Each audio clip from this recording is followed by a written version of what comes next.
Hello everyone, আবারও একটা নতুন ব্লগ নিয়ে চলে এসেছি। আজ বানাবো চিকেন মহারানি। আমার তো বেশ ভালোই লেগেছে। তোমাদের কেমন লাগলো কমেন্টে জানিও।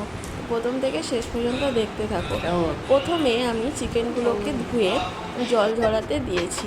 এবার একটা পেস্ট বানাবো। এর মধ্যে আমি দিয়ে দেবো টক দই, সাদা তিল, কাজু বাদাম, 2 চামচ চারমগজ, পেঁয়াজ কুচি, টমেটো কুচি।